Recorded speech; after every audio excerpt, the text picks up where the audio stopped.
Good morning, broadcasters, and welcome to another feature of 360 Seconds, the latest news and commentary for broadcast professionals. My name is Mark Sindzikov, and I'm here reporting for TKT 1957. But there's a little catch. This is the last time I'm reporting for TKT 1957, as this is also the first episode of Television and Film Technology 1957.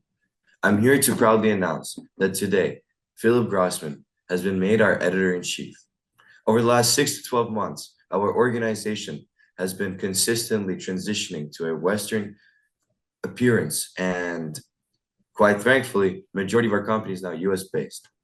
And as a result, we have moved our offices from Eastern Europe to the Western Hemisphere.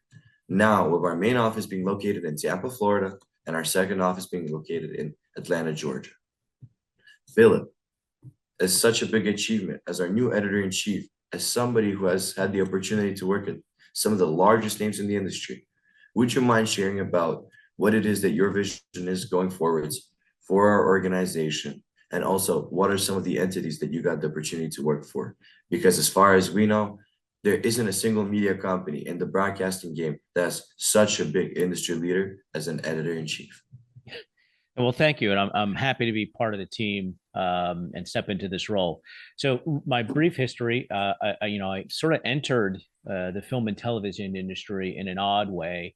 I've always been a photographer and cinematographer since I was a kid, and then through college. But I sort of entered through the consulting practice world. So I started at Ernst and Young within their media and entertainment division, focusing on television and film studios, and really enjoyed especially the technology, and then graduated from there over to Capgemini, another global leader in consulting, and then eventually made my way to an actual production world organization, the Weather Channel. So I spent many years at the Weather Channel, really honing my understanding and skills and craft around what it takes to broadcast 24/7, 365. A lot of stations will joke that we have very small maintenance windows. Well, the Weather Channel had no maintenance windows because we were 24/7. And then I spent the last decade or so at Imagine Communication, one of the world's largest manufacturer of broadcast and television technologies.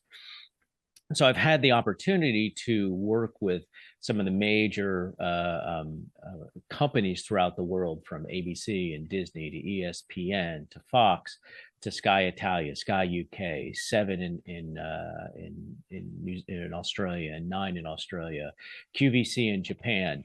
And all of these things have really enabled me to gain a sort of a broad global understanding of our industry, because not everybody does it the same way. There are different ways of operating.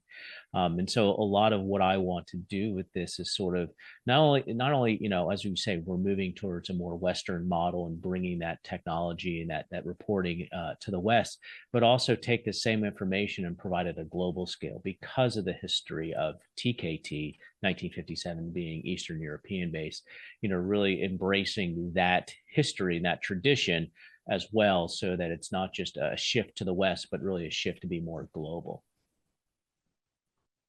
Awesome, fantastic. And then to add one more question, personally from me, what do you believe is going to make TFT stand out from all its industry competitors in the broadcasting sector now going forwards? Yeah, so I've thought a lot about how I want to approach the articles and what we write about. And I really want to embrace the industry. A lot of times it will be, um, I don't know what the right word is, sort of market driven.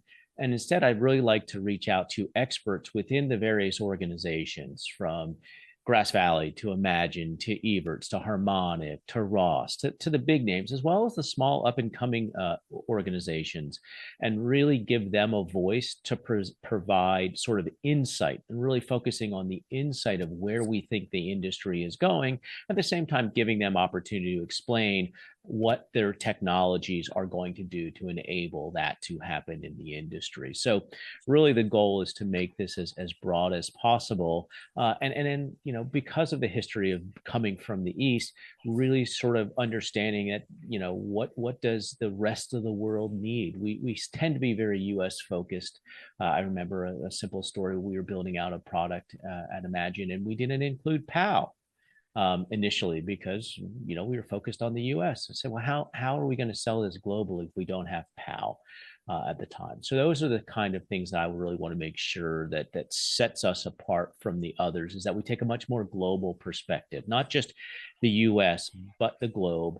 Obviously in a Western model as we expand in both directions. And so I think that's the ultimate goal to set this apart, is to really focus on highlighting the leaders in the industry, the technical leaders, the engineers we don't always hear from. A lot of times we'll hear from the CEOs and the CTOs, which is great in driving what takes those companies forward, but also the end customer.